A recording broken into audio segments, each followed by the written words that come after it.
Isang lalaking nagngangalang Sun Woo ang kumakain sa lobby ng isang hotel, siya ang kanang kamay ng isang boss ng gangster at itinalaga upang mapanatili ang seguridad ng hotel ng kanyang amo.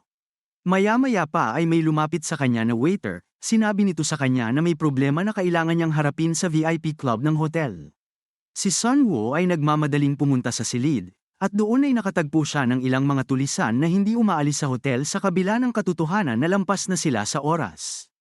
Pagkatapos ay hiniling ni Sun Woo na umalis na sila kaagad, ngunit tila ayaw umalis ng mga tulisan.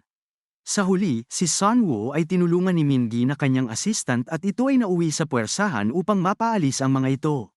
Kinabukasan ay pinuntahan ni Sun Woo ang kanyang amo na si Mr. Kang, ipinagmamalaki siya nito sa pagiging tapat at maaasahan. Pagkatapos ay nagtanong si Mr. Kang tungkol sa pangyayari noong nakaraang gabi, at sinabi ni Sun Woo na naayos na niya ito. Sa oras na yun ay sinabi ni Mr. Kang na ang mga lalaking ito ay mga tauhan ni Mr. Beck na kanilang karibal na mga gangster. Ngunit walang pakialam si Mr. Kang tungkol doon dahil naniniwala siyang laging maaasahan si Sun Woo. Pagkaraan ng ilang sandali, dumating ang isang lalaking nagngangalang Moonsok at sumabay sa kanila sa pagkain. Si Moonsok ang kanang kamay ni Mr. Kang tulad ni Sun Woo, ngunit dahil sa bastos na ugali nito ay agad siyang pinalayas ng kanilang boss. Pagkatapos ay ibinahagi ng kanilang boss kay Sun Woo na mayroon siyang kasintahan, at hiniling niya kay Sun Woo na bantayan ito habang siya ay nasa Shanghai. Tila mahal na mahal ito ni Mr. Kang, ngunit naghihinala siyang nagtataksil ito sa kanya sa pamamagitan ng pakikipag-date sa ibang lalaki. Pagkatapos ay hiniling ni Mr. Kang kay Sun Woo na patayin ang kanyang kasintahan kung talagang nakikipagrelasyon ito sa ibang lalaki. Nagulat si Sun Woo nang marinig ang mga salita ni Mr. Kang, sinabi pa nito sa kanya na ayaw niya na may hindi nagsasabi ng totoo sa kanya at sa makatuwid ay naatasan si Sun Woo na patayin ang kanyang kasintahan at gayon din ang lalaking kasama niya. Makalipas ang ilang oras, pumunta si Sun Woo sa bahay ng kasintahan ni Mr. Kang na may dalang regalo, pagkatapos ay ibinigay niya ang regalo sa babae na nagngangalang Hee-soo. Binuksan niya ito at nakakita ng isang bed lamp na mukhang nagpasaya sa kanya.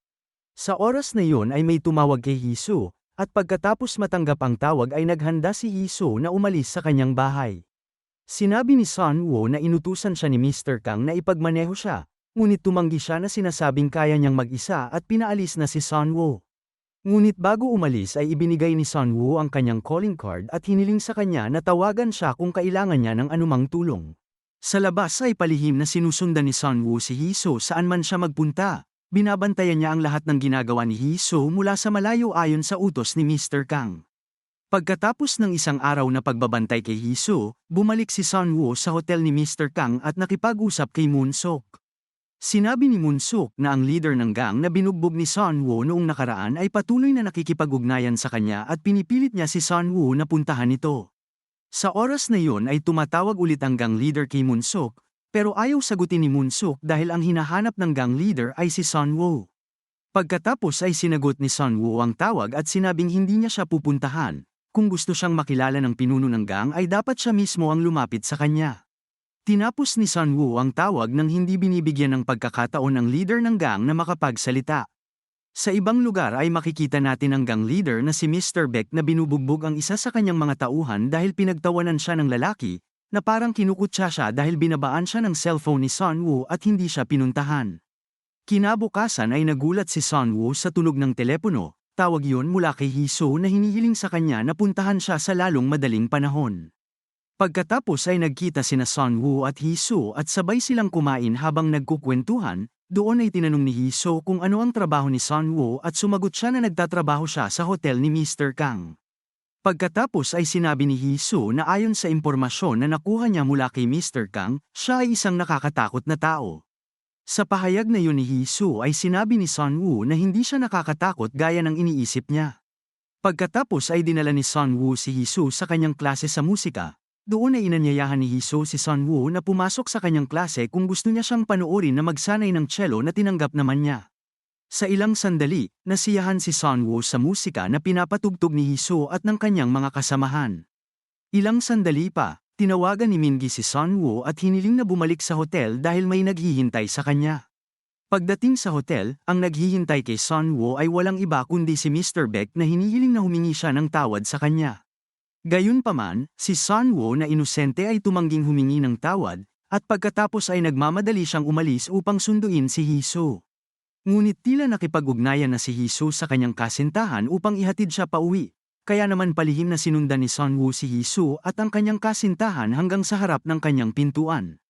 Matapos makitang umalis ang kabit ng babae, nagpasya si Sunwoo na bumalik sa kanyang apartment. Habang nagmamaneho siya ay muntik na siyang mabangga ng tila nagmamadali na sasakyan. Ilang saglit pa, napagtanto niya na ang kotseng muntik nang makabangga sa kanya kanina ay ang sasakyan ng nobyo ni Jisoo. Naghihinala siya na babalik ang lalaki sa bahay ni Jisoo, kaya nagpasya siyang bumalik sa bahay ni Jisoo para kumpirmahin ito. Tulad ng iniisip niya ay bumalik nga ang lalaki sa bahay ni Jisoo. Tahimik siyang pumasok sa loob at nang mapansin ng babae ang pagdating niya ay mukhang nabigla siya. Walang pagdadalawang isip na binugbog ni Sunwoo ang lalaki, at nang papatayin na niya siya ay sinubukan ni Jisoo na pigilan siya. Plano ni Sunwoo na iulat ang insidenteng ito kay Mr. Kang, ngunit agad na natigil ang kanyang ginagawa nang makita niya si Jisoo na patuloy na umiiyak at mukhang natatakot. Sa huli, nagpasya si Sunwoo na huwag nang ipaalam kay Mr. Kang dahil alam niya na kung malalaman nito ng kanyang boss ay sasabihin sa kanya nito na tapusin si Jisoo at ang kanyang kasintahan. Sa oras na iyon ay sinabihan sila ni Sunwoo na huwag nang magkita pa at agad na putulin ang kanilang relasyon, kung hindi ay gagawin niya ang dapat niyang gawin. Pagkatapos ay umalis na siya upang bumalik sa kanyang apartment, at habang nasa daan ay naiinis na naman siya dahil may ilang mga tulisan na bumabagabag sa kanya. Sa huli ay tumigil siya sa gilid ng kalsada at binugbog ang lahat ng tulisan na ito. Sa pagpapatuloy ng kwento, nakarating na si Sunwoo sa parking lot ng kanyang apartment.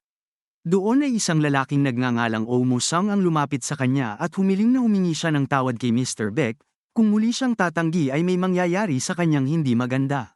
Nang marinig ang pagbabanta, si Sunwoo ay tila hindi natatakot at mabilis niyang pinaalis ang lalaki.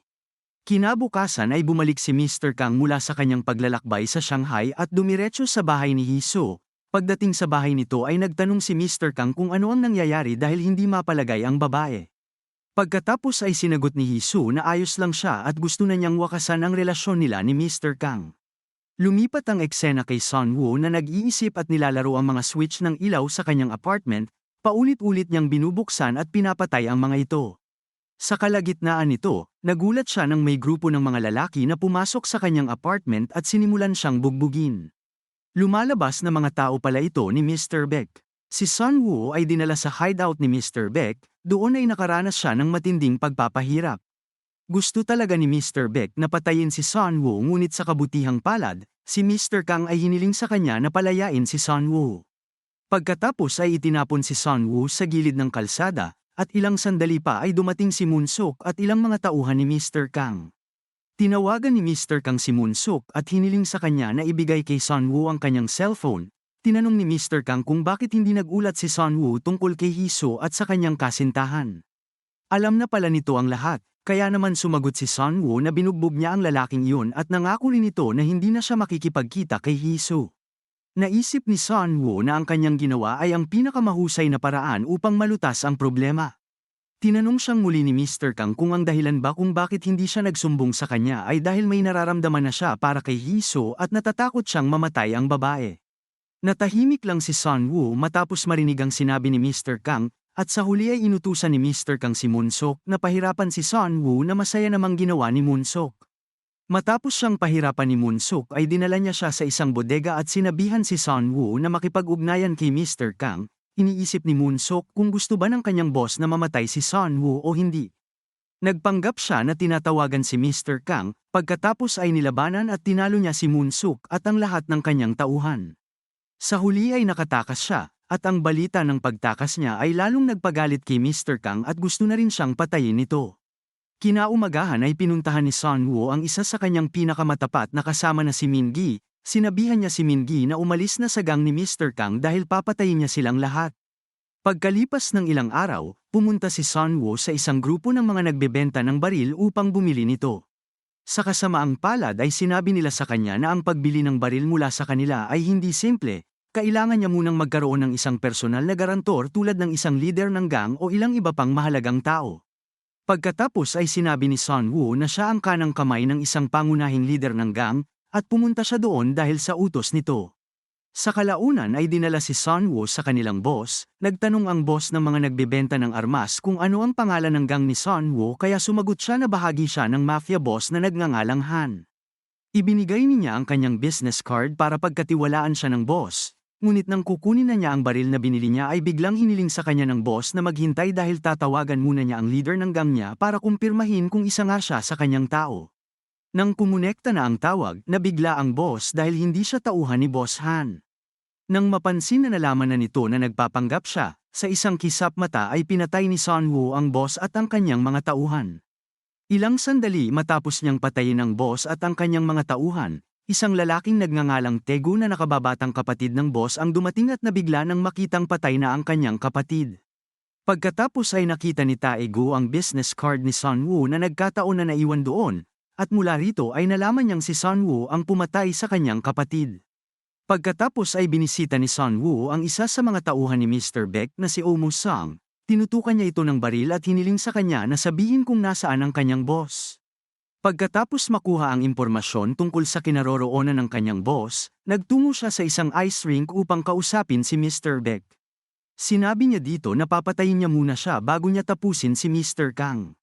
Doon ay humingi ng tawad si Mr. Beck kay Sun Woo at sinabihan siyang kalimutan ang nakaraan gayunpaman, nang mawala sa pokus si Sun Woo ay kinuha ni Mr. Beck ang kutsilyo sa kanyang bulsa at sinaksak si Sun Woo na hindi alam na may baril siya sa kanyang bag.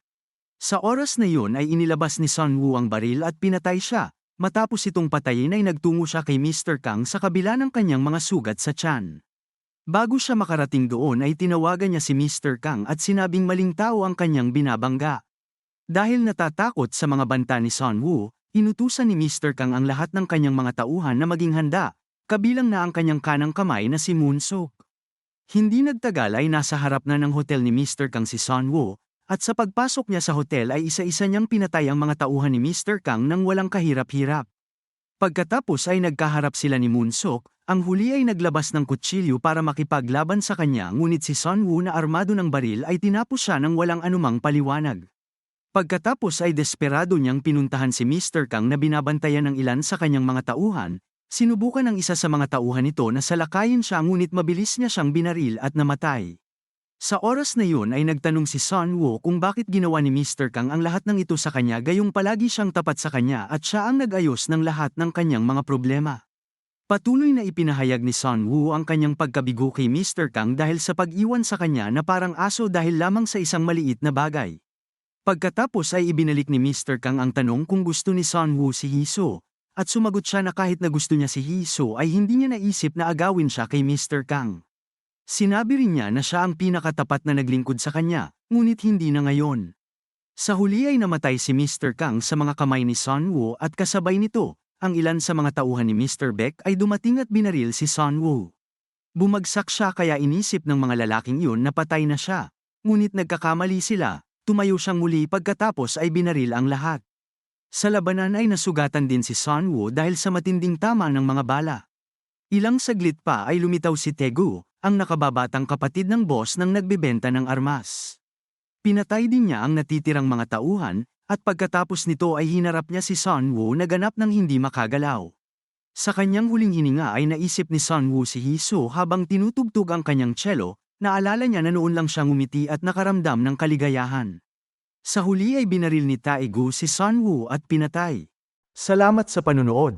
Para lagi kayong updated sa susunod na kwento, mag-subscribe at siguraduhin na naka-on ang notification bell. Ingat!